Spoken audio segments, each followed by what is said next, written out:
Why are you still exactly where you were 12 months ago? No, really, ask yourself that right now. Why are the dreams you talked so loudly about last year still just empty words hanging in the air? You are tired, aren't you? Tired of scrolling through your phone, watching other people live the life you secretly want. Tired of the heavy, suffocating feeling of untapped potential rotting inside your chest. You like to tell yourself it is the economy. You tell yourself it is your lack of resources, the toxic people around you, or simply a bad hand dealt by fate.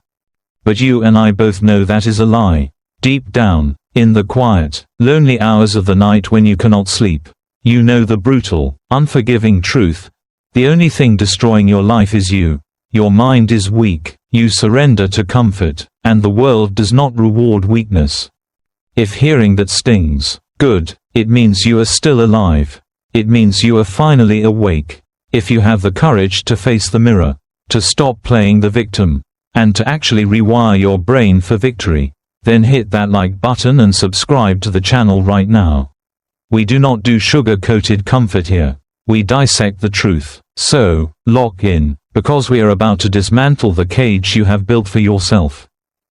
In behavioral psychology, there is a terrifying concept known as learned helplessness, first discovered by Dr. Martin Seligman. It is best understood through the classic experiment of the flea jar. Imagine you put a group of energetic fleas into a glass jar and leave the lid off. Naturally, they will easily jump out. Now, put them back in, but this time, seal the jar with a heavy glass lid. For the first few days, the fleas will jump with all their might, repeatedly smashing their heads against the invisible barrier. It hurts, it is frustrating, it is exhausting. Slowly, their brains make a calculation to avoid pain. They learn to jump just low enough to miss hitting the glass. But here is the terrifying part. After a few days, you can remove the lid entirely. The jar is completely open. Freedom is literally inches away. But the fleas will never jump out. They will live, breed, and die at the bottom of that jar, forever trapped by an invisible ceiling that no longer exists. Look at your life. You are the flea in the jar. At some point in your past, you tried something bold and you hit a glass ceiling. You failed at a business. You got rejected. You experienced heartbreak. Or maybe society and the people around you constantly told you that you were just average. Your brain, in its primal, evolutionary attempt to protect you from further psychological pain, built an invisible cage. You developed what psychologist Carol Dweck calls a fixed mindset. You started believing that your intelligence, your abilities, and your destiny are carved in stone. You convinced yourself, this is just who I am. This is my limit. You traded your boundless potential for a comfortable, predictable prison. The most dangerous thing about this invisible cage is that it feels incredibly safe. It gives you a perfect, socially acceptable excuse to be lazy. Why try if you are just going to hit the glass again? Right, why endure the pain of discipline when the couch is so comfortable? But that comfort is a delusion. Your amygdala, the ancient, emotional core of your brain, is hijacking your ambition. It is designed to keep you safe, not to make you successful. It perceives risk, failure, and the unknown as mortal threats. When you try to start a new habit, launch a project, or elevate your life, your brain floods your system with stress hormones, screaming at you to retreat to the safety of the jar. The weak mind surrenders to this chemical panic. They mistake fear for a stop sign.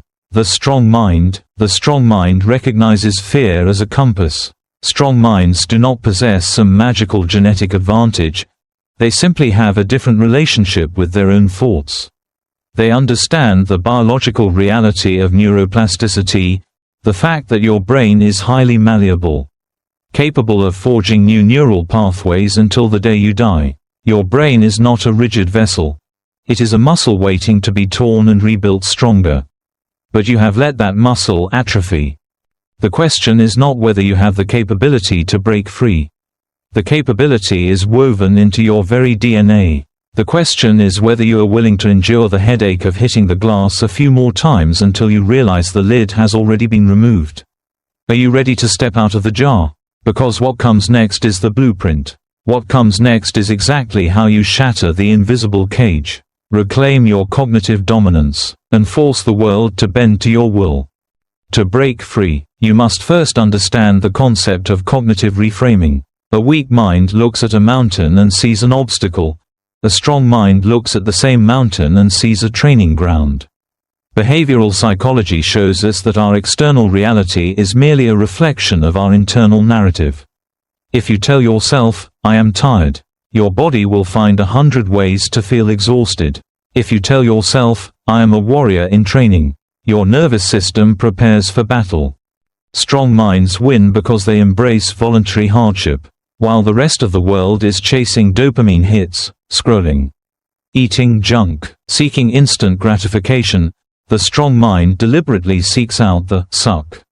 They understand that the prefrontal cortex, the seat of your willpower and executive function, only grows stronger when it is forced to override the primitive impulses of the amygdala. Every time you wake up at 5 a.m. when you want to sleep. Every time you choose the book over the remote. And every time you finish that last representative when your lungs are burning. You are literally physically restructuring your brain. You are thickening the neural pathways of discipline. This is the secret that the winners don't tell you. Motivation is a scam. Motivation is a fickle chemical reaction that disappears the moment things get difficult. Strong minds don't rely on motivation, they rely on identity. A person with a weak mind says, "I am trying to quit being lazy." A person with a strong mind says, "I am a person who does the hard work, especially when I don't feel like it." Do you see the difference? One is a struggle against a habit. The other is a declaration of existence. When you change your identity, you change your biology. Your brain stops looking for excuses and starts looking for evidence to support your new self-image. But here is the most profound psychological shift you must make. You must fall in love with the process of failing. In the world of high-performance psychology, we talk about stress-related growth. Just like a bone becomes denser after a fracture, or a muscle grows larger after being torn, your mind requires the resistance of failure to expand.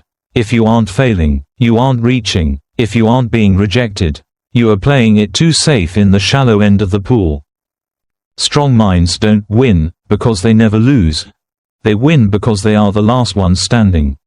They have transformed their relationship with pain. To them, pain is not a signal to stop, it is information. It is data telling them where they need to sharpen their skills. They have developed what we call grit, the intersection of passion and long-term perseverance. Now, look at the path ahead of you. It is not going to be easy. In fact, it will be the hardest thing you ever do. The world wants you to stay in the jar. Your old friends, your old habits, and even your own biology will try to pull you back down to the bottom where it's safe.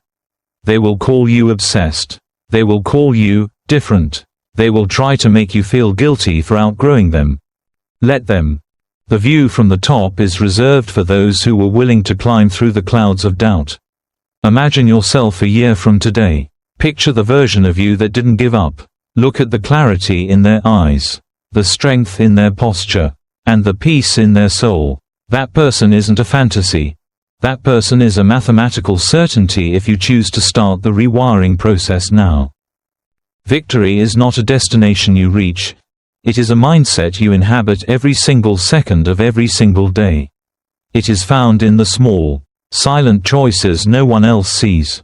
It is found in the moment you decide to keep going when your heart is pounding and your mind is screaming for mercy.